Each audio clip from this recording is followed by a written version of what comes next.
ब्रह्मा का पिता है, कौन विष्णु की मां, शंकर का दादा कौन है, हमको दे बता। ये जानने के लिए कृपया सुनिए। जगत गुरु तत्वदर्शी संत रामपाल जी महाराज के अमृत वचन सर्व पवित्र धर्मों के पवित्र शास्त्रों के आधार पर। सार्वचन वार्तिक आपने देखा था, इसमें 2 अप्रैल 1948 में इनकी मृत्यु होगी और 20 मार्च 1948 में इन्होंने अब जगत सिंह को वहां उत्तराधिकारी बना दिया था। पुण्यात्माओं, दास के इस परोपकार के प्रयत्न को आलोचना ना समझना कि मैं संतों की आलोचना कर रहा हूं, एक महापरोपकार कर रहा हूं।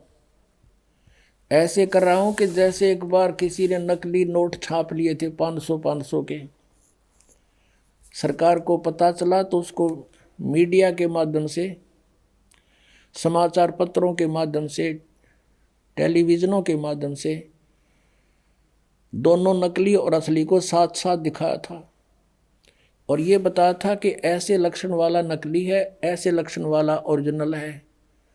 तो वो जनता का हित कर रही थी सरकार। और कोई ये कहे कि ये आलोचना करते हैं, दूसरों के नोटों को नकली बता रही है सरकार, तो क्या सरकार आलोचना कर रही थी? महापरोपकार किया। ना जाने कितने लोग ठगे जाते, बर्बाद हो जाते। तो इस दास का यही प्रयत्न है। जिन महापुरुषों ने परमात्मा पाया और जो परमात्मा ने स्वयं आकर ज्ञान बताया, उनका एक मिलता है, एक जैसा मंत्र है, एक जैसी साधना है उनकी। और जो ये नकली संत हैं, इनकी साधना गलत। 17 वर्ष तक हठ योग किया इस शिवदयाल जी ने, है किसी संत के प्रमाण में? गरीबदास जी बाल बच्चेदार थे, हल बाते थे, खेती करते थे, भगवान का सिमरन करते थे। गीसा संत जी भी बाल बच्चेदार थे, किसान का काम करते थे और भक्ति की परमात्मा पाया। नानक साहब जी भी पहले नौकरी करते थे, फिर परमात्मा से परिचित होने के बाद नौकरी त्याग दी, 10-12 वर्ष प्रचार किया, फिर परमात्मा ने आदेश दिया, कबीर जी ने, पूर्ण परमात्मा ने, सतपुरुष ने, कि आप अपनी भक्ति करो, इनको बाद में देखेंगे, अभी तेरा विरोध शुरू हो जाएगा। और नानक जी का इतना विरोध हो गया था, उनके पिताजी भी विरोधी बन गए थे उन नकली गुरुओं के कारण, कि ये क्या पैदा हो गया हमारे घर में, हमारे देवताओं को कहता है ये तो नासवान है, ब्रह्मा विष्णु महेश को। तो नानक साहब जी खेती भी करते थे, बाल बच्चेदार थे। और दादू साहब जी तेली का काम करते थे, तेली बैल चलाते थे, कोल्लू रखते थे। ऐसे मुल्कदास जी किसान थे और बाल बच्चेदार थे। कहने का भाव ये है कि इस तरह का हठ योग किसी ने नहीं किया जैसा शिवदयाल जी ने किया। और उसको परिणाम क्या मिला? ये 5 नामों का जाप करने वाला भूत बना वो। और उसी का अनुयायी सावन सिंह जी, यानी जयमल सिंह जी का शिष्य। और सावन सिंह जी के अनुयायी कौन? बलोचिस्तानी शाह मस्ताना खेमामल जी, डेरा सच्चा सौदा सिरसा का जो है ना मुखिया माना जाता है।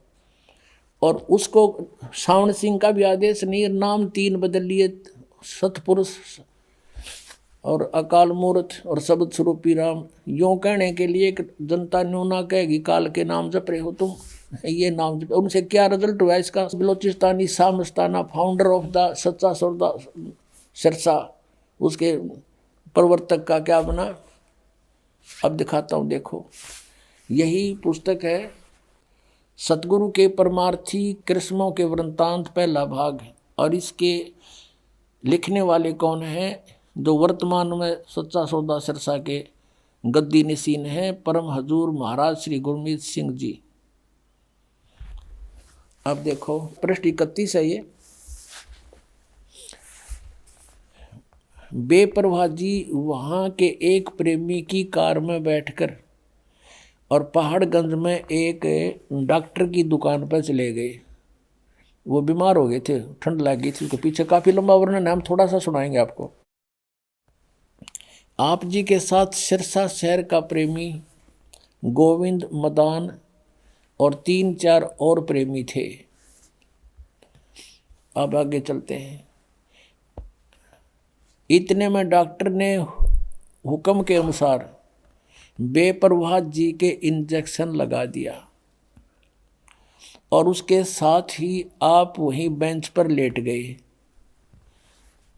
यानी वो बेपरवाह जी खेमामल जी बेंच पर लेट गए इंजेक्शन लगते ही, और तलियों की जलन का बहाना करके धन धन सतगुरु का नारा लगा दिया।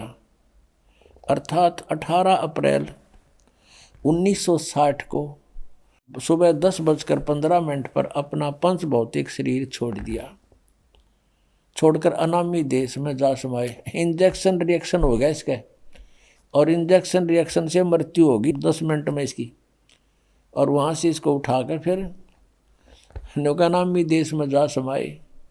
यह दृश्य देखकर डॉक्टर के पसीने छूट गए।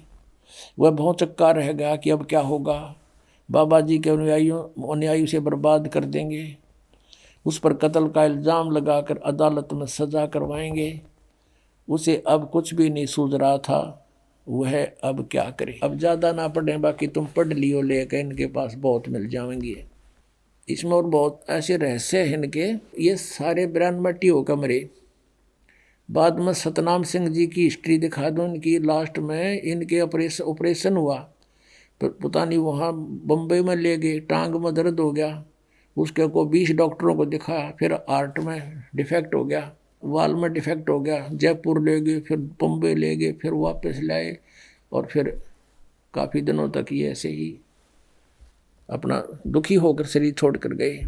अब कहने का भाव ये है कि अब आपको दिखाते हैं इनके परम धनी की दुर्गति। किसकी? शिवदयाल जी की। अब पुण्यात्माओं कहते हैं मूल जो इनका है उसी के विषय में जानकारी होने से आराम से समझ में आ जाएगी आपके, कि बाकी जो दूसरे इसके अनुयायी हैं वो कहाँ जाएंगे। जैसे ये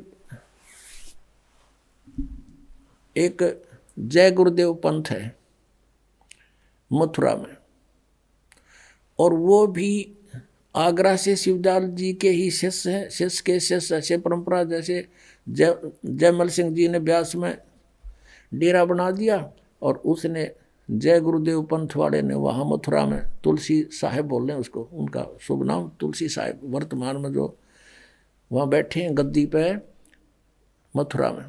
तो उनसे किसी ने प्रश्न किया कि पूरे गुरु की क्या पहचान है, तो उत्तर देते हैं तुलसी साहिब जी ने कहा अपने शिष्य को जो पास में बैठा था कि बता दे, बोल दे सारी कहानी हमारे बारे में। तो उसने क्या उत्तर दिया कि जो परमात्मा के दरबार में आते जाते हैं वे पूर्ण संत हैं, और चाहने वालों को जो आज्ञा का पालन करते हैं उनको भी पहुंचा देते हैं परमात्मा के दरबार में। और सतपुरुष जिन जानिया, और सतगुरु जिसका नाम, तिनके संग शिष्य उभरे नानक हर गुण गाओ। नानक साहब की वाणी बोली उस चेले ने उसके गुरु जी के आदेश से। वो क्या कह रहा है कि जिसने सतपुरुष को जान लिया और वो उसका सतगुरु नाम है, और उनसे उनके नाम लेते हैं, उनकी शरण में जाने से सबका उद्धार, शिष्यों का उद्धार हो जाता है। अब देखो इनकी अकल, इन सतनाम का तो बेरा भी को नहीं। बात करें सतपुरुष की, अब थोड़ी सी झलक और दिखानी पड़ेगी इनकी इस अज्ञान को हटाने के लिए। देखिएगा सार बचन राधा स्वामी वार्तिक, राधा स्वामी सत्संग व्यास, और ये कहाँ से छपी है, कौन इसका प्रकाशक? जगदीश चंद्र सेठी सेक्रेटरी। राधा स्वामी सत्संग व्यास, डेरा बाबा जयमल सिंह, और ये मुद्रक है लक्ष्मी ऑफसेट प्रिंटर्स दिल्ली। इसकी भूमिका में क्या लिखा है ये पढ़ने वाला है कि सार वचन राधा स्वामी वार्तिक स्वामी जी महाराज के वचनों का संग्रह है। किसका? शिवदयाल जी का। ये वचन सत्संगों तथा अन्य चर्चाओं के दौरान सत्संगियों ने नोट किए थे। स्वामी जी महाराज के परम धाम सिधारने के कुछ वर्ष बाद इनका संग्रह करके पुस्तक रूप में छपवाया गया। ये तो पहले हमने बता दी। यहाँ देखो, स्वामी जी का महाराज का शुभ नाम सेठ शिवदयाल सिंह जी था। आपने 15 अगस्त सन 1818 में आगरा शहर में जन्म लिया। अब हम आगे आते हैं। ये सत्संग है जो हम आपको पढ़ाने जा रहे हैं। श्री शिवदयाल जी के वचन सत्संगा में राधा स्वामी दयाल की दया, खुलासा उपदेश हजूर राधा स्वामी साहिब का वचन। अब ये दफ़ा 1। सिर्फ काम इतना है कि इंसान अपनी यानी मनुष्य अपनी सूरत यानी रूह को उसके खजाने और निकास यानी मुकाम सतनाम और राधा स्वामी में पहुँचाए। यहाँ सतनाम को मुकाम बता रहे हैं, स्थान, मुकाम माने स्थान, सतनाम स्थान, सतनाम में मुकाम को से स्थान को। अब यहाँ सतनाम को स्थान सिद्ध कर रहे हैं, मुकाम सतनाम यानी स्थान सतनाम, राधा स्वामी भी स्थान पहुँचावे। ये सारवचन वार्तिक भाग पहला। अब 14 पृष्ठ पर पढ़ा हमने, 13-14 पे। अब नीचे क्या है कि जितने आचार्य महात्मा और अवतार पैगंबर हर एक मजहब में हुए, वे अपने अभ्यास के जोर से अंतर की तरफ मुकाम असली के चले। सिर्फ संत मंजिल 5वीं यानी सतनाम पर, यहाँ मंजिल फिर सतनाम स्थान बता दिया इन्होंने, मंजिल माने स्थान, सतनाम स्थान। और बिरले संत मंजिल 8वीं यानी राधा स्वामी पद तक पहुँचे। यो राधा स्वामी दोबारा फिर इन्होंने मंजिल यानी स्थान बता दिया। ये मंजिल माने स्थान अपने आप अर्थ बता रहे हैं। अब यहाँ देखो 15 पृष्ठ पर 4 नंबर वचन में, अब समझना चाहिए कि राधा स्वामी पद सबसे ऊंचा मुकाम है, स्थान है। और यानी यही नाम कुल मालिक और सच्चे साहिब और सच्चे खुदा का है। और इस मुकाम से 2 स्थान नीचे सतनाम का मुकाम है। वहाँ सतनाम को स्थान बताओ थे ये। अरीब कहते हैं सतनाम यानी स्थान का स्थान है कि जिसको संतों ने सतलोक, सचखंड और सार शब्द और सत शब्द और सतनाम और सतपुरुष करके बयान किया है। ये सतनाम की डेफिनेशन है इनकी। इस सतनाम में ना समझ मारा इनका, इन्होंने कहे सतनाम को सतलोक भी कहा है, सचखंड भी कहा है, सार शब्द भी सतनाम को कहा है, सत शब्द भी सतनाम को, सतनाम भी सतनाम को और सतपुरुष भी सतनाम को। जय गुरुदेव वाला तुलसी साहिब वर्तमान गद्दी नसीन है, उसके विचारों को उसके आदेश से वही ये कौन उनका शिष्य बता रहा है कि सतगुरु वही है जिसने सतपुरुष जान दिया। सतपुरुष जिन्हें जानिया सतगुरु जा का नाम। इस शिवदयाल जी ने सतपुरुष ना जाना तो तुलसी साहब जी को कर जान देंगे सतपुरुष ने। तो इससे सिद्ध है कि ना तो शिवदयाल जी ने सतपुरुष जाने, वो सतनाम को सतपुरुष कहे और कित उस सतनाम ने स्थान बतावे। सार नाम भी सतनाम, सार शब्द भी सतनाम, सचखंड भी सतनाम और सतपुरुष भी सतनाम। तो ये पूरे गुरु के लक्षण है। आदरणीय गरीबदास साहिब जी ने कहा कि सतगुरु पुरुष कबीर हैं ये चारों युग परवाने, झूठे गुरुआ मर गए ये हो गए भूत मसान। एक भक्त ने कहा, राधा स्वामी वालों से कोई डिस्कस हो रही थी, उन्होंने कहा भी जिसको तुम परम धनी बताते हो श्री शिवदयाल जी को, ये आपका परम धनी पहले किसी युग में आया है? नहीं, पहले तो नहीं आया। फिर उन 3 युगों में किसने संभाला? क्या बात तो भाई ठीक है, तो परम धनी की तो है यो। परम धनी तो ये हुए सतगुरु पुरुष कबीर हैं ये चारों युग परवान, झूठे गुरुआ मर गए ये हो गए भूत मसान। इंजेक्शन रिएक्शन से संत मरे, धिक्कार उसकी फिर भक्ति ने। क्या उसके पास आम जीव बराग्रह होते। अब दिखाता हूँ शिवदयाल जी भूत बने फिर। श्री शिवदयाल जी फाउंडर ऑफ द राधा स्वामी पंथ, ये भूत बने अपनी शिष्या बुक्की में बोलने लगे। समझदार को संकेत बतेरा भाई भगवान को पहचानने में और असली और नकली की पहचान करने में दास ने आपके समक्ष ओरिजिनल और डुप्लीकेट दोनों नोट दे दिए। ये आपकी मर्जी, जो ठीक लगा वो सिलेक्ट कर लियो। ये देखिएगा जीवन चरित्र राधा स्वामी दयाल की दया, राधा स्वामी साहेब जीवन चरित्र। स्वामी जी महाराज लेखक हैं लाला प्रताप सिंह सेठ उर्फ चाचा जी साहब, ये शिवदयाल जी के छोटे भाई थे। प्रकाशक हैं राधा स्वामी ट्रस्ट, स्वामी बाग, आगरा। सर्वाधिकार प्रकाशक द्वारा सुरक्षित है। और ये है राधा स्वामी ट्रस्ट, स्वामी बाग, आगरा। मुद्रक हैं अर्पण प्रिंटरी, राधा स्वामी चैम्बर, भालेज रोड, आनंद। और ये है वो परम धनी, ध्यान से देख लो, कर लो महापुरुष के दर्शन।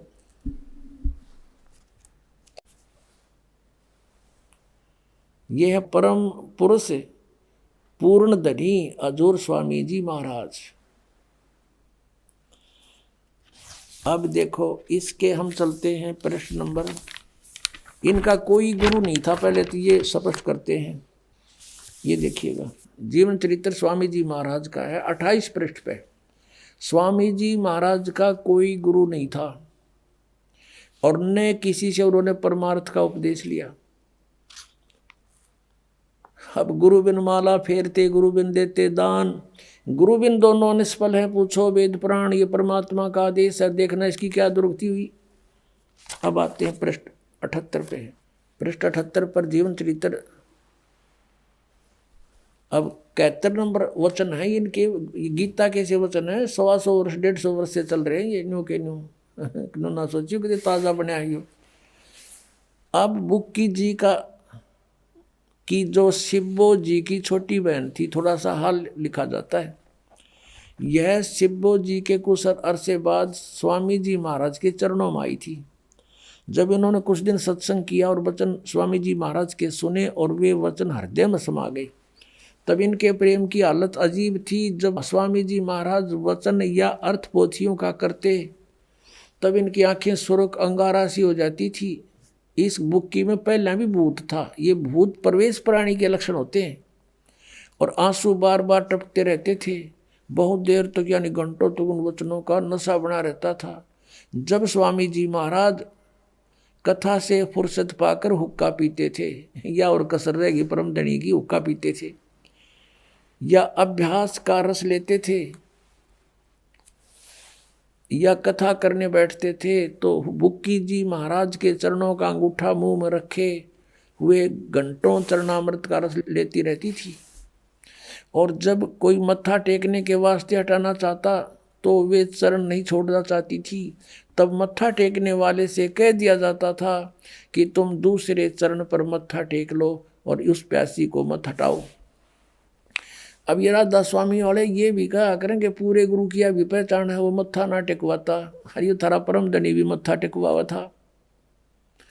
और वह बयान किया करती थी, मुझे इसमें ऐसा रस आता है जैसे कोई दूध पीता है। इनके भजन का ये हाल था कि 8 घंटे 9 घंटे रोज भजन किया करती थी। बेहोश होकर पड़ जाती, भूत था उसमें पहले भी। इनको स्वामी जी महाराज के दर्शनों का पूरा आधार हो गया था। अब दर्शन के रह गए, सामने बैठा और दर्शन की तो होंगे इसको। अब सूरत भी ऊंचे देश में पहुंचती थी। कौन से देश में बताइए, सतनाम का नबेरा ना। ये न्यो मूर्ख बना रहे हैं। जब स्वामी जी महाराज अंतर्ध्यान हुए तब बुक्की जी की यह कैफियत हुई कि दिन रात बेहोश पड़ी रहती थी। स्वामी जी की मृत्यु के बाद या फिर भूत उसमें प्रवेश रहा और 2 दिन हाजत जरूरी को भी रफा करने नहीं जाती थी, फ्रेश होने भी नहीं जाती थी। और सूरत स्वामी जी महाराज के चरणों में लगी रहती थी। करीब 1.5 महीने तक यह हाल रहा। सबको खौफ हुआ कि शायद इनकी देह छूट जावे। तब स्वामी जी महाराज ने इनको दर्शन दिए और फरमाया कि जिस तरह तुम सेवा पेशतर किया करती थी उसी तरह से करो। वो भूत बन गया इनका परम धनी और बुक्की वहाँ के बढ़ गया, प्रवेश कर गया। 1.25 महीने तक इसकी देह ड्यूटी होगी तपस्या पर सारा घूम घाम के। फिर उसी रोज से बुक्की जी अब आके बोला कि रोटी बना उसी तरह और मैं खाऊंगा बुक्की में बढ़ के, उसी तरह से करो। और फिर उसी रोज क्या कहा, करीब 1.5 महीने के ये हाल रहा। सबको खौफ हुआ कि शायद इनकी देह छूट जावे। तब स्वामी जी महाराज ने इनको दर्शन दिए और फरमाया कि जिस तरह तुम सेवा पेशतर किया करती थी उसी तरह से करो। और फिर उसी रोज से बुक्की जी भोग भी तैयार करती थी और मेरे पन्नी गली के मकान पर पहले दस्तूर के माफिक पलंग बिछाती और हुक्का भरती थी। वह पलंग अभी तक बिछा रहता है। गर्ज की जिस तरह से की पेशतर सेवा किया करती थी, वो जीता जी सेवा करा करती थी। स्वामी जी की रोटी बनाया करती, हुक्का भर के दिया करती, वो पिया करता। उसी तरह से कुल काम करने लगी। और स्वामी जी महाराज उनको ध्यान के समय में प्रगट दर्शन देते और कुल सेवा उसी तरह कबूल फरमाते थे। आय हाय, नौके ध्यान के समय में वो भूत आ जाता, रोटी खाता और हुक्का पीता बुक्की के माध्यम से। नौके कुल सेवा उसी तरह कबूल फरमाते थे जैसा कि अंतर ध्यान होने से पेशतर यानी पहले करते थे। बुक्की जी को महाराज उनके आखिरी दम तक प्रगट रहे, उसका माया प्रवेश रहे, वो आखिरी दम तक प्रगट रहे उसमें। यहाँ तक कि जिस किसी को जब कोई बात स्वामी जी महाराज से अर्ज करनी होती थी तो वे बुक्की जी के जरिए से दरफ्यात कर लिया करते थे। बुक्की जी में इंटरनेट लग गया, हाँ, उसमें बोला करता भूत। यानी बुक्की जी अभ्यास के समय स्वामी जी महाराज को प्रगट करके हम कलाम हुआ करती थी। अब यह इनकी चतुरता है थोड़ी उलझाने के लिए। इस नियाजमंद को भी जब कभी भीड़ के समय पर घबराहट होती थी, यानी कोई मुसीबत आ जाती थी, लेखक प्रताप सिंह उसका छोटा भाई कह रहा शिवदयाल जी का कि किसी तरह से अकल काम नहीं देती थी, तब बुक्की जी के जरिए से उस इंटरनेट न खोल लेता जाके, तब बुक्की जी के जरिए से स्वामी जी महाराज का हुक्म लिया करता था और जैसा हुक्म होता था उसी तरह मुआफिक बंदा कारबंद होता था। बुक्की जी का फरियाद लगाते, बुक्की में बैठा था भूत, वो जैसे उनको बता देता कहते उसी तरह हम क्या करते थे। अब Pratap Singh ji writer of this जीवन चरित्र, अपने बड़े भाई शिवदयाल जी का जीवन चरित्र का लेखक उसका छोटा भाई प्रताप सिंह है। वो कहता है कि जब मेरे ऊपर कोई मुसीबत आ जाती थी तो बुक्की जी में जाकर इंटरनेट ऑन कर लेता था, अर्ज करता था और उस समय भूत बोला शिवदयाल जी इनका परम धनी ने कहता जो आदेश होता वो स्वीकार करता था। और इसी तरह कहते हैं राय साहब साल्यग्राम जिसने राधा स्वामी पंथ का चमटा अलग से गड्ढा बताए हैं, वो भी बुक्की जी का गा जोड़ कर 3-4 बार उसने भी प्रार्थना की थी। ये देखिएगा। अब हम फिर आते हैं जीवन चरित्र पढ़ रहे हैं स्वामी जी महाराज का। यहाँ देखिएगा, यहाँ तक हम आ चुके हैं कि वो लेखक कहता है कि जब नियाजमंद को भी जब भीड़ के समय में घबराहट होती थी तो बुक्की जी शर्त किया करता था, तो बुक्की जी के जरिए से स्वामी जी महाराज का हुक्म लिया करता था और जैसा हुक्म होता था उसी के मुआफिक बंदा कारबंद होता था, उसी तरह करता था।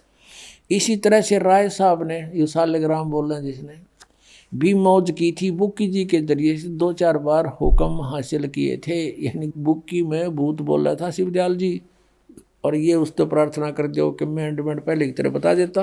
अपना आत्माओं एक भक्त बतावा था, मेरा चाचा था सगा काका और राधा स्वामी पंथ से को 25 वर्ष से नाम ले रखा था और सुबह शाम काफ़ी देर तक बिल्कुल ऊपर चादर डाल के और ऐसे बैठ जाता था, टस से मस नहीं होता था 2-2 घंटे प्रतिदिन।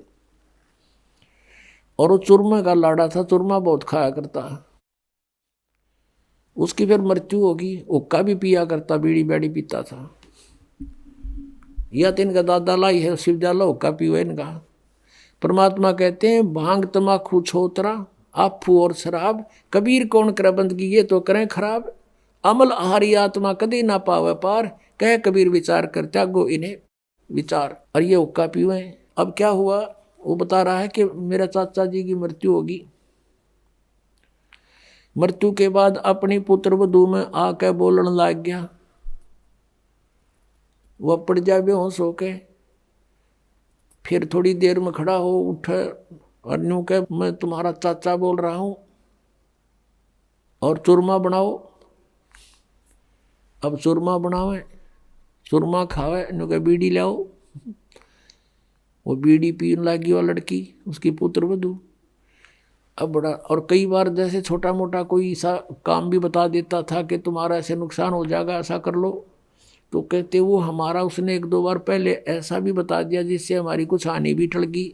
लेकिन वो रोजाना उसकी पुत्र वधू कोई काम नहीं कर पावे, कति दुखी हो गए।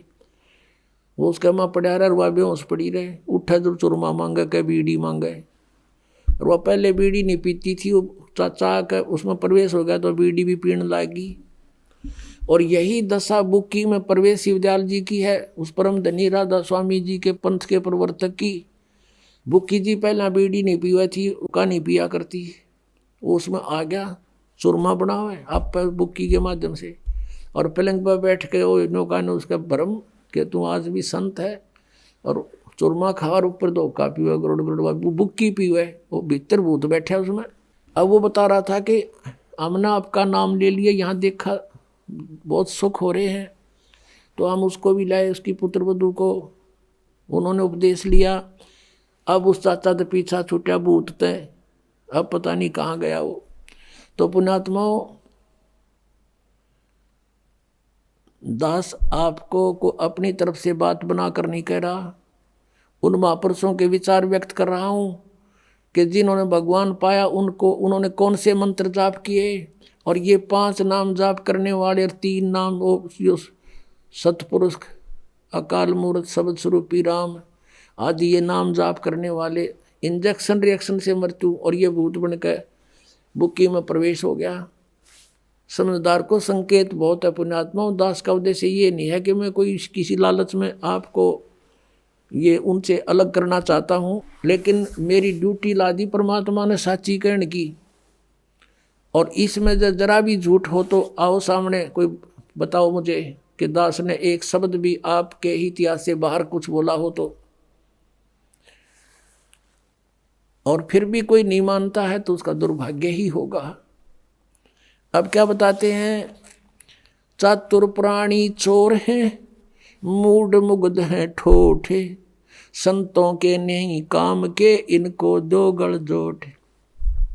इतने प्रमाण देखकर भी जो उनसे दूर नहीं होता, कहते हैं वो तो चातुर प्राणी है जो अपने आप को परम धनी सिद्ध करके और हजूर साहब सिद्ध कर रहे। और ये मूड इतना प्रमाण देखकर भी जो नहीं उनको त्यागता है तो मूड मुग्ध है ठोठ, वो हमारे काम के नहीं, वो उनको दो गल जोट, वो वहीं रहे। वो तो भूत बनने ही अखर में तन उन ब्रान माटी होनी उनकी। फिर क्या बताते हैं कि कबीर साहब की वाणी लेकर के ये अपने पंथ चलाते हैं। राधा स्वामी पंथ टोटली कबीर साहब की वाणी पर आधारित है। उनको एक शब्द मिल गया, करने नो दीदार महल में प्यारा है, वो 32-33 कली का वो है शब्द। और ये कहते हैं निराकार है परमात्मा। और उस शब्द में लास्ट में परमात्मा ने खुद अपनी वाणी आप बोली है कि आद माया की नीच चतुराई, झूठी बाजी पेंड दिखाई, और अवगत रचना रची पेंड माही, ये माया जाल पसारा है।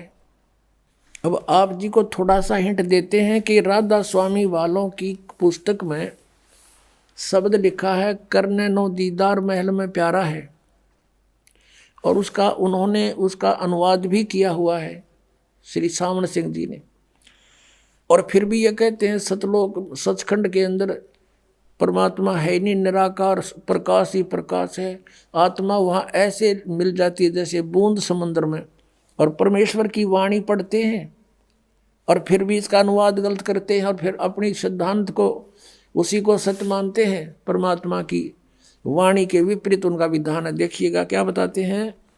अब सब वर्णन करके ये लंबा शब्द है, अभी नहीं बताएंगे, लेकिन हम थोड़ा सा लास्ट का हिंट लेते हैं अपना आवश्यक जो विवरण है कि सतलोक में जब जीव पहुंच जाता है साधक,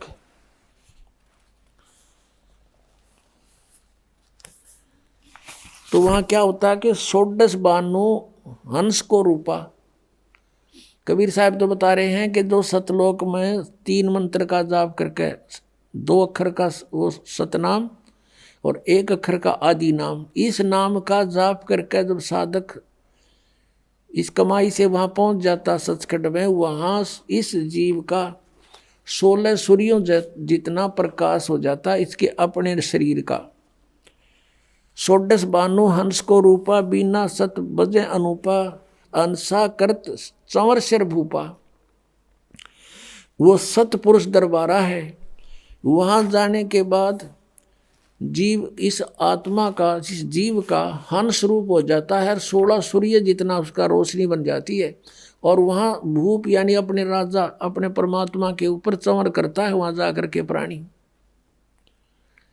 यदि सतलोक में सतपुरुष साकार नहीं है, मनुष्य दृश्य ना होता, तो चंवर किस पर करते हुए?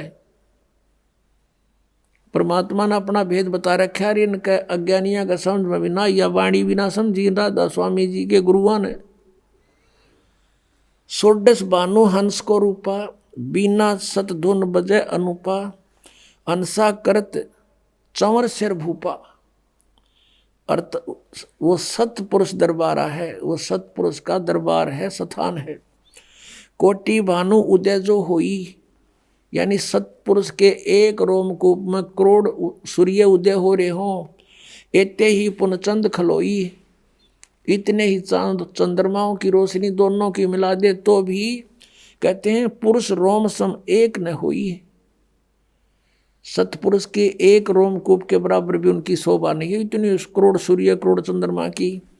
ऐसा पुरुष दीदारा है, ऐसा दर्शन है उस परमात्मा का। अब क्या बताते हैं, काया भेद किया निर्वारा, ये सब रचना पिंड मंझारा, और माया अवगत जाल पसारा, सो कारीगर भारा है। इस काल ने अपनी माया, इस दुर्गा के द्वारा, अपनी पत्नी दुर्गा के माध्यम से सचखंड सतलोक की एक डुप्लीकेट प्रतिबिंब नकल यहाँ इसने ब्रह्मलोक में बनवा रखी है। वहाँ नकली सतलोक, नकली अलखलोक, नकली अगमलोक और नकली अनामी अकैलोक बनवा रखा है इसने। तो यहाँ प्रमाण देते हैं कि आद माया की नी चतुराई और झूठी बाजी पिंड दिखाई। ये पिंड कहो, अंड कहो, अंड कहो, इसको किसी एक ब्रह्मांड का अंड आकार है, अंडे जैसा, और इस पिंड शरीर के अंदर कमल बने हुए हैं, हमारे सारे कमल। उन कमलों में, इस पूरे ब्रह्मांड में जहाँ जहाँ जो गतिविधि हो रही है इसमें विजिबल होती है। साधक के जब ये कमल खिल जाते हैं, मूल कमल, स्वाद चक्र, नाभि कमल, हृदय कमल, कंठ कमल, त्रिकुटी कमल और ये सारे सहस्रार कमल। और कहते हैं जैसे टेलीविज़न में जहाँ भी प्रोग्राम चल रहा है उस टीवी के उस चैनल पर वहाँ का प्रोग्राम यहाँ टीवी में देख सकते हैं हम।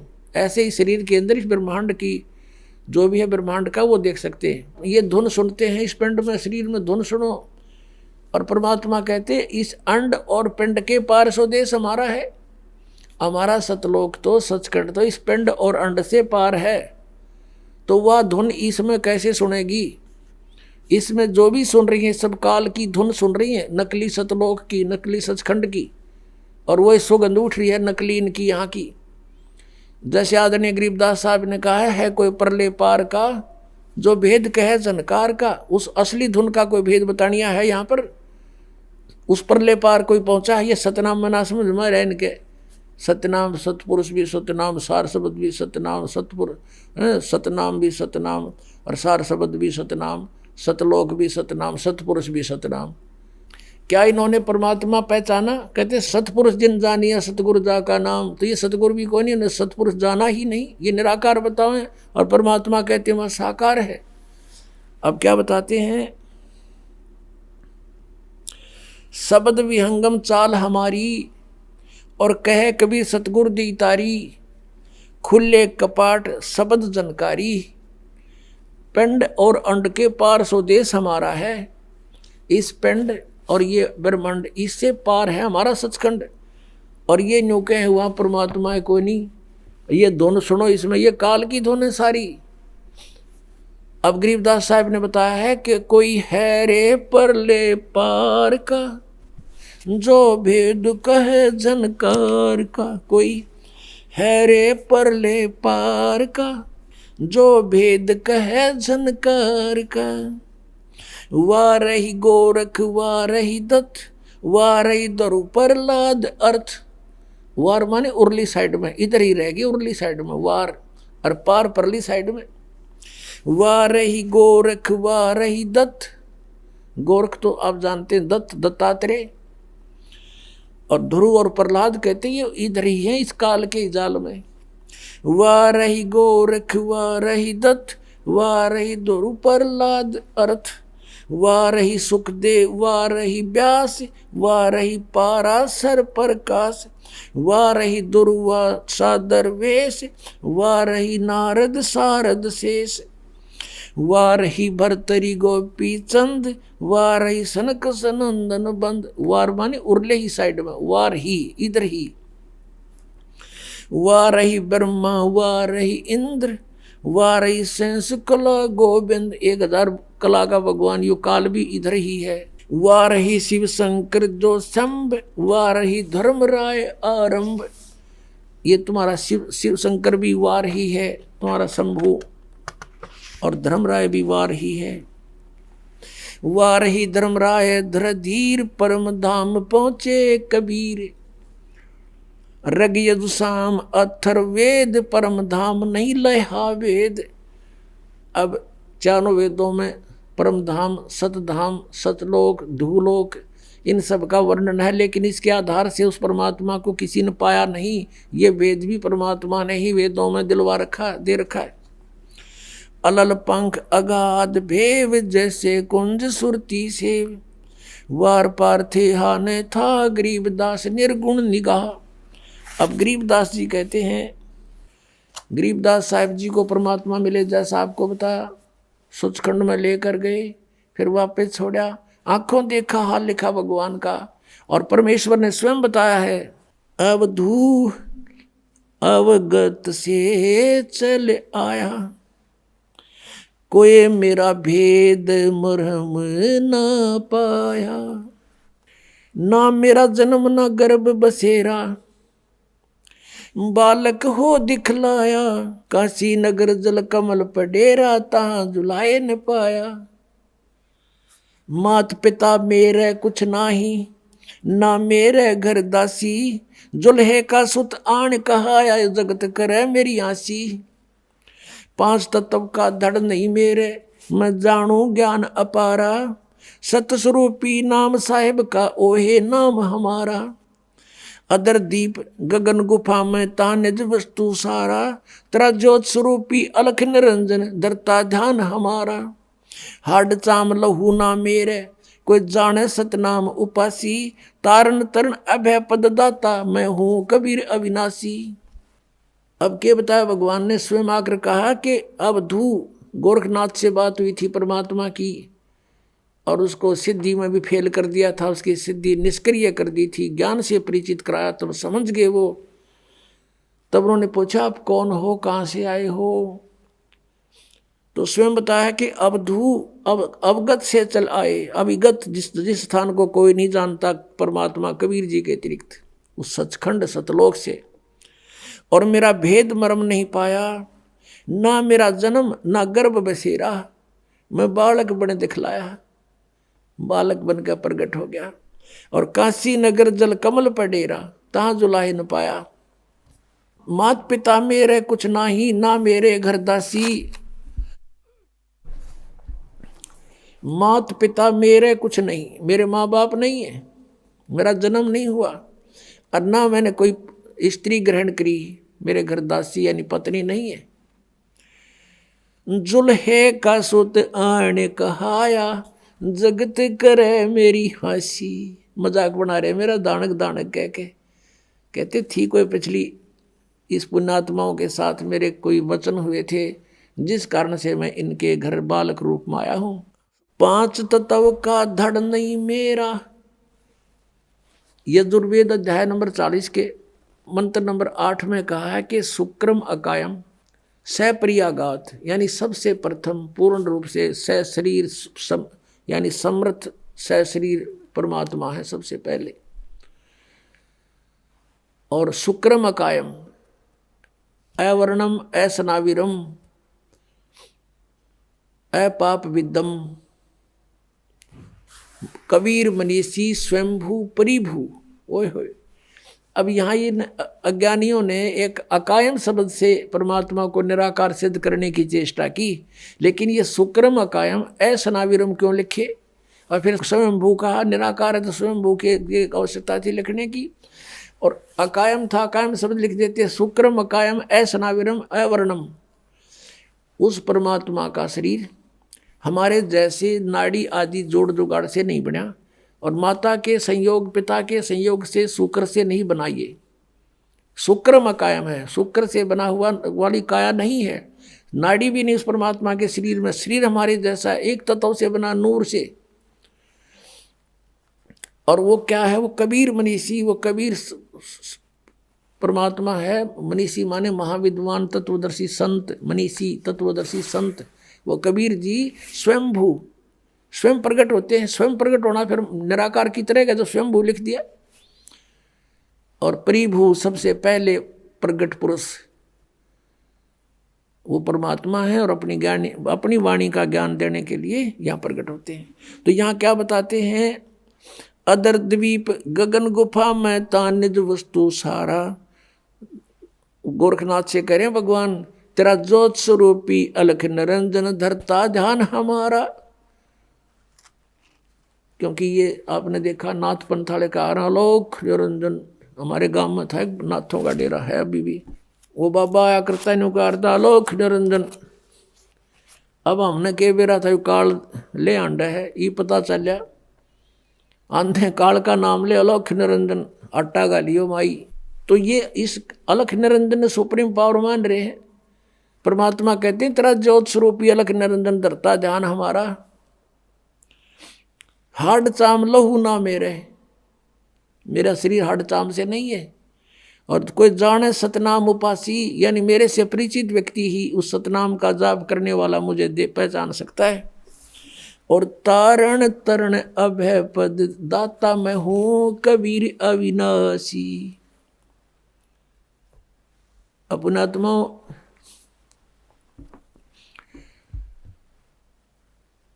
हम पूर्ण परमात्मा सतपुरुष कबीर जी के बच्चे हैं। वो हमारे पिता हैं। हम काल के जाल में फंस गए, और अपने का दुख अपनों को ही होता है। वो परमात्मा यहाँ ऐसे सुंदर लोक न छोड़ के, जिसमें दुख नाम की चीज़ नहीं, और यहाँ परमात्मा का एक दिन भी चैन से नहीं रहने दिया। उनके साथ मार मार रखी। घर घर में गए, गांव गांव में गए, नगर नगर में डंडोरा पीटा। कहीं जाकर खड़े होकर अपने आप आवाज़ लगाने लग जाते, कथा सुनाने लग जाते, अपने अमृतवाणी सुनाने लग जाते। बहुत से व्यक्ति इकट्ठे हो जाते, परमात्मा के फिर शिष्य बन जाते। इस ज्ञान को समझाया, उनके दुख दूर किए। और हम इतना जो है हम इस अज्ञान से भर दिए काल के दूतों ने, हम भगवान को नहीं पहचान पा रहे। कहा परमेश्वर ने, चारों युग में संत पुकारे, कूक कहा हम हेल रे, हीरे माणिक मोती बरसे, ये जग सुगता ढेल रे। कबीर परमात्मा कहते हैं हम चारों युगों में आए, संतों को समझाया, अच्छी आत्माओं को। उन्होंने फिर मेरे से परिचित होकर के इस तत्व ज्ञान का डंडोरा पीटा। चारों युग में संत पुकारे, कूक कहा हम हेल रे, और ये हीरे माणिक मोती बरसे, ये जग सुगता ढेल रे। तत्व ज्ञान रूपी अमृत और मोती बरसा रहे हैं, हीरे लाल पन्ने हम बरसा रहे हैं सत साधना रूपी। और ये शास्त्र विरुद्ध साधना और अज्ञान रूपी ज्ञान को ग्रहण करके डले ढो रहे हैं। अब गरीबदास साहिब जी ने कहा, अनंत कोट ब्रह्मंड का एक रति नहीं भारे, सतगुरु पुरुष कबीर हैं ये कुल के सिरजनहारे। सतगुरु पुरुष कबीर हैं ये चारों युग परवान, झूठे गुरुआ मर गए ये हो गए भूत मसान। अब आपने शिवदयाल जी की दशा देख ली, भूत बनकर अपनी शेषा बुक्की में प्रवेश। तो परमात्मा गरीबदास साहिब ने जो कहा कि झूठे गुरु मर के भूत बने फिरे हैं, और उनके अनुयायी कहाँ जाएंगे? सोच लो भक्तों। मोती मुक्ता दर्शत नाही, ये जग है सब अंधरे, दिखत के तो नैन चश्म, इनका फेरा मोतिया बंदरे। ये परम धनी को वहाँ आँख बीचों बैठे संता भक्ता ने सोचे भी तो भगवान से मिल गए, और कहते हैं ऐसे आँखें बदल कर नू और ऊपर देखो, बोला इसमें किम में आँख बदल के देख लो, बिना बदले देख लो। ऋषि महर्षियों ने इसको खूब छान रखा, सारे कमल न्यारी न्यारी बता रखे, फिर भी ना पाया भगवान के निराकार। और वह छुरी दादा स्वामी और धन धन सतगुरु जय गुरुदेव वालों की भगवान निराकार बतावे, और परमात्मा सह शरीर मनुष्य दृश्य। और उसके एक रोमकूप में करोड़ सूर्य मिला दे, करोड़ चंद्रमा, ऐसी शोभा है, तो निराकार कैसे हुआ?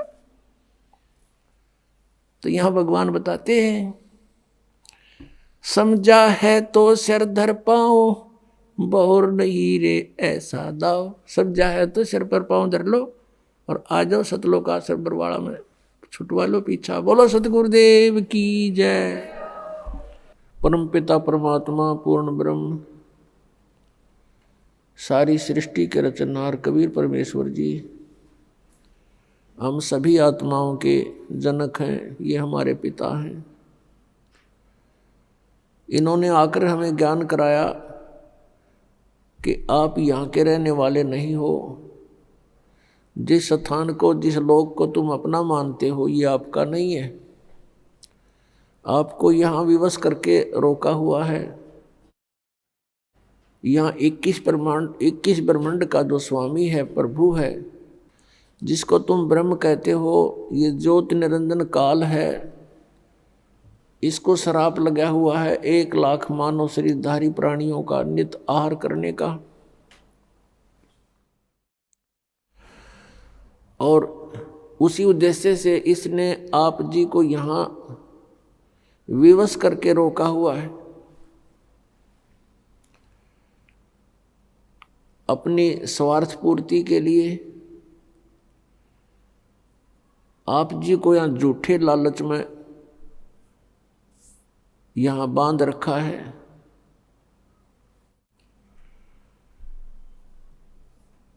और जन्म और मृत्यु का यहाँ का विधान बनाकर आप जी को उसी कोल्हू में पीड़ रहा है।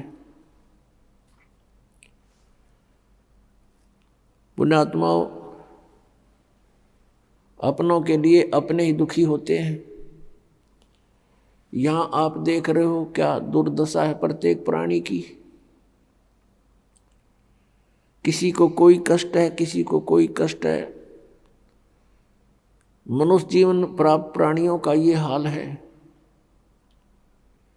अन्य योनियों का क्या हाल होगा, जैसे कुत्ते के शरीर में, गधे के शरीर में, पशु पक्षियों के शरीर में। कितना दुखी है ये प्राणी। और मनुष्य जीवन में भी क्या हाल है प्रत्येक प्राणी का। कोई प्राणी सुखी नहीं।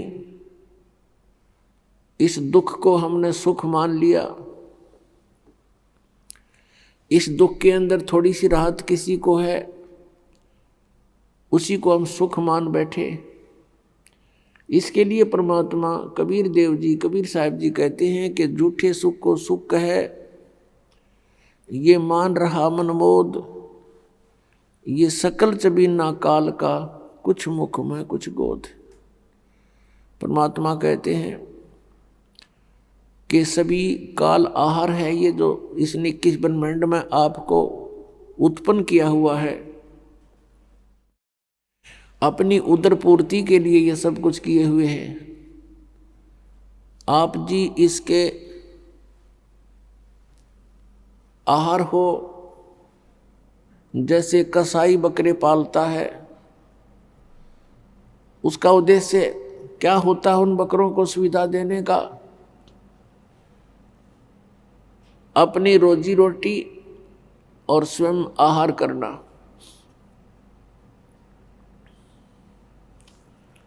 उन बकरों के लिए, बकरियों के लिए वो कितनी सुविधाएं करता है। उनके लिए चरागाह बनाता है, जल की व्यवस्था करता है, तालाब, और ऊपर शेड डाल देता है, झोंपड़ी बनाता है गर्मी सर्दी से बचाने के लिए। उन सुविधाओं को देखकर वो बकरे वो समझते हैं कि ये हमारा मालिक बड़ा दयालु है, इसने हमें बहुत सुविधा दे रखी है। और जिसमें वो कसाई, उनका मालिक, उन बकरों के उस स्थान पर आता है तो बकरे उसको अपना एक भद्र पुरुष मानकर, अपना नेक मालिक मानकर उससे प्यार करते हैं, उसके पास आते हैं कोई तो ऐसे पैरों को उठाकर उसको प्यार देना चाहता है, सीने से लगाना चाहता है बकरा, और कोई उसको चाटता है मुँह जिह्वा से एक प्यार जताने के लिए, और वो देखता है ऐसे हाथ लगाता है, वो उसको चाटते हैं, प्यार करते हैं। वो देख रहा है कि कितना मांस इसमें बन गया, कितने किलो का हो गया, यो कितने का बिकेगा, और वो बकरे सोचते हैं ये हमें लाड कर रहा है, वो उससे प्यार करते हैं। अब उन सुविधाओं को देखें तो बकरों को ये ऐसा लगता है कि बहुत नेक आदमी हो। और फिर जब कहीं से ऑर्डर आ जाता है 10-20 बकरों का, उस समय ये नहीं देखता कि इसका बेटा मरेगा, बेटी मरेगी, माँ मरेगी या भाई मरेगा।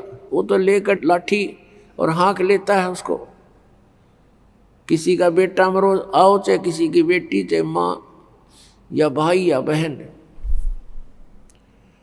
और वो जाकर के उनको काट देता है। तो पुण्यात्माओं, परमात्मा कबीर जी ने बताया कि धर्मदास उनकी एक परमात्मा, एक श्रेष्ठ आत्मा, अच्छी आत्मा, उनका भक्त हुआ, जिसको परमात्मा आकर मिले थे।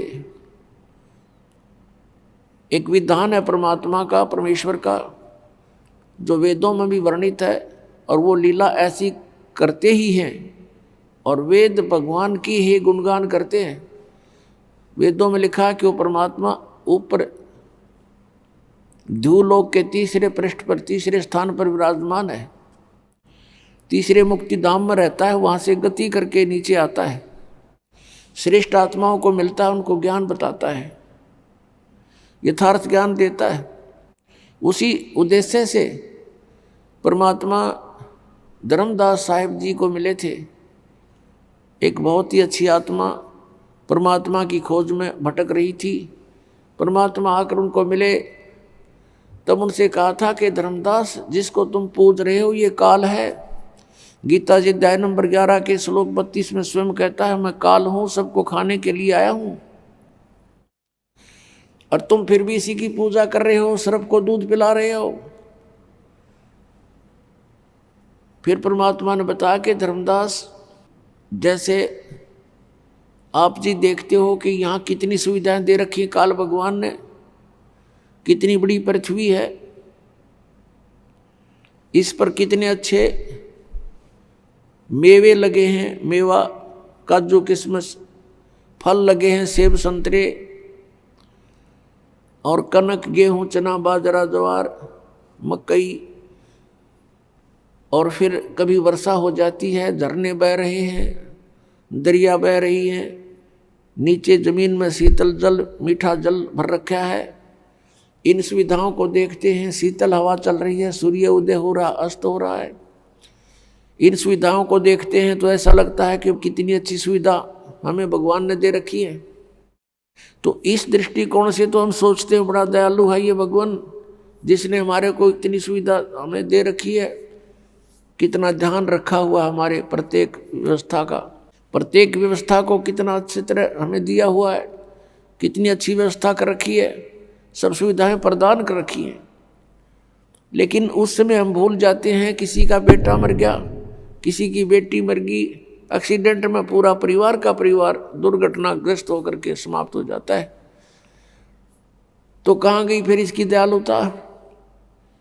उस समय हम याद भी नहीं करते कि भगवान होता है ऐसे जुल्म किया करता है, क्योंकि हम ऐसे लोक में रह रहे हैं, इस गंदे लोक में रह रहे हैं। यहाँ पर ये सदा बना रहेगा, जन्म और मृत्यु, इस तरह की घटनाएं सदा बनी रहेंगी। उसके लिए परमात्मा ने कहा कि एक और स्थान है सतलोक, सचखंड। उस सतलोक में जाने से तुम्हारी ये सब समस्याएं हल होंगी, सब समस्याओं का समाधान होगा। यहाँ परमात्मा कहते हैं कि मैं रोए तू सृष्टि को, और सृष्टि रोए मोहे, गरीबदास इस वियोग को समझ नहीं सकता कोई। परमात्मा अपनी लीला करता है, अच्छी आत्माओं को मिलता है, उनको ज्ञान देता है। उन अच्छी आत्माओं में से आदरणीय गरीबदास साहिब गांव छुड़ानी, जिला दद्दर, हरियाणा वाले हैं। और उनको भगवान मिले, सतलोक लेकर गए, सचखंड दिखाया, सब व्यवस्था दिखाई, ब्रह्मा विष्णु महेश के लोक दिखाए, धर्मराज का स्थान दिखाया, और जहां प्राणी नरक में दुख पा रहे थे वो स्थान दिखाया, यहाँ का नकली स्वर्ग महास्वर्ग दिखाया, यहाँ के नकली कंस्ट्रक्शन कर रखी है, इस काल ने अपनी शक्ति से करवा रखी है, नकली सतलोक अलखलोक अगमलोक नामी लोक नकली ब्रह्मलोक में बना रखे हैं, वो भी दिखाए, और जहाँ बैठकर 1 लाख मानव शरीरधारी प्राणियों को ये आहार करता है वो भी दिखाया। फिर अपना सचखंड दिखाया, सतलोक दिखाया, और वहाँ परमात्मा को देखकर सारी व्यवस्था को समझकर संत गरीबदास साहिब जी बड़े खुश हुए। फिर परमेश्वर ने उनको वापस भेज दिया शरीर में। उस समय गरीबदास जी के शरीर की अंतोष्टि करने की तैयारी थी, मृत जान लिया था, क्योंकि आत्मा को परमात्मा निकाल ले गए थे। चिता के ऊपर रख दिया था तो परमेश्वर ने वापस भेज दिया, तभी वो चिता पर ही हलचल हो गई। नीचे उतराए, उठकर चल पड़े, परमात्मा की आंखों देखे, उस व्यवस्था का गुणगान करने लगे अपनी अमृतवाणी में। परमेश्वर कबीर जी ने गरीबदास साहिब जी के आत्मा में अंतःकरण में ये ज्ञान भर दिया था जो उन्होंने बाद में बोला। तो यहाँ बताया है कि मैं रोवत हूँ सृष्टि को, गरीबदास जी बता रहे हैं कबीर भगवान ऐसे बोला, और तुम रोवत हो मोहे सृष्टि रोवे मोहे। गरीबदास इस वियोग को समझ नहीं सकता कोई। मैं तुम्हारे लिए भटक रहा हूँ, कबीर परमेश्वर जी कहते हैं, और तुम मुझे ना पहचान कर इस काल के दूतों से चिपके हुए हो, इस काल के ही भगवानों से तुम चिपके हुए हो, और मुझे नहीं पहचान रहे, और तुम मुझे खोज रहे हो, तुम मुझे ढूंढ रहे हो, लेकिन मुझ तक ना पहुंचकर इन काल के ही इन अवतारों तक तुम वहीं चिपके रहते हो, क्योंकि तुम्हें ज्ञान नहीं। अब मैं ज्ञान बताने आया हूँ, अब तुम सुनते नहीं। तो परमात्मा ने क्या बताया है, मानुष जन्म दुर्लभ है, मिले न बारंबार, तरवर से पत्ता टूट गिरे वो बहोर न लगता डार। राम रटत कन्या भली, साकट बलो न पूते, छेरी के गल में गलथना, जिसमें दूध ना मूते।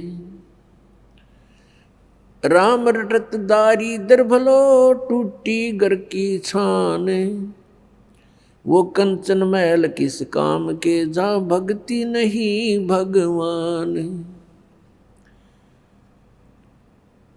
राम रटत कोढ़ी भलो, चू चू पड़े जो चाम, वो सुंदर शरीर किस काम का, जा मुख नहीं नाम।